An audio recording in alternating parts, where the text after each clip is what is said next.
দেখে আয়। তুই কি বললি?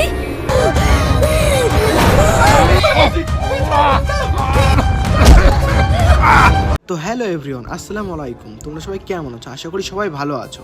তোমাদের ভালোবাসে আমিও খুব ভালো আছি। তো তোমরা আগের এপিসোডে তো দেখতেই পেরেছো টনি এবং সালমার কি অভিনয় এবং কেমন কি ওদের ছিল। তো তোমরা দেখতেই পেরেছো টনির বাবা তো বলে তোর বউ ওটা না, ওটা হচ্ছে একটা ভূত।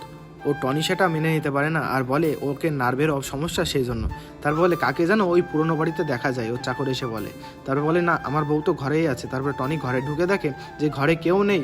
তখন টনি সব কিছু বুঝতে পারে যে তার বউকে একটা ভূতে পেয়েছে। সেই সময় তার ফ্যামিলি থেকে একটা বাবা ডেকে আনে, মানে যে সব কিছু ভূত পেয়ে তাড়াতে পারে। তারপরে সেই সময় টনির বউকে দেখতে পায়। টনি তো খুব খুশি হয়ে যায়।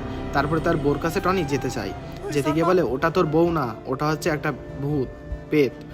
তারপরে বলে তুই কি করতে এসেছিস আর কেন এসেছিস? সেই সময় সালমা বলে আমি প্রতিশোধ নিতে এসেছি। তারপরে সাধু জিজ্ঞেস করে কিসের প্রতিশোধ? তারপরে সেই ফ্ল্যাশব্যাকে দেখানো হয় যে টনির কাকা একটা খুব ভালো মানুষ ছিল এবং সবাই গরিব মানুষদেরকে ও খুব সাহায্য করতো। আর এটা টনির বাবা একদমই পছন্দ করতো না। বলে আমার যা জমি জায়গা আছে সব এই শয়তানটা সবাইকে দান করে দেবে।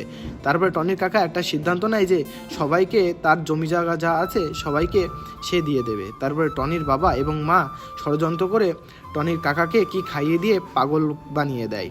তারপর ওই দেখে টনির কাকি তো খুব রেগে যায় এবং ভেঙে পড়ে। তারপরে সেই সময় টনির মা তার মাথায় কি দিয়ে মেরে, দেখতে পাচ্ছি একটা ঘটি দিয়ে মেরে তাকে মেরে ফেলে। আর সেই সময় টনির কাকি বলেছিল যে সবাইকে আমি ছাড়বো না, তোদেরকে আমি দেখে নেব।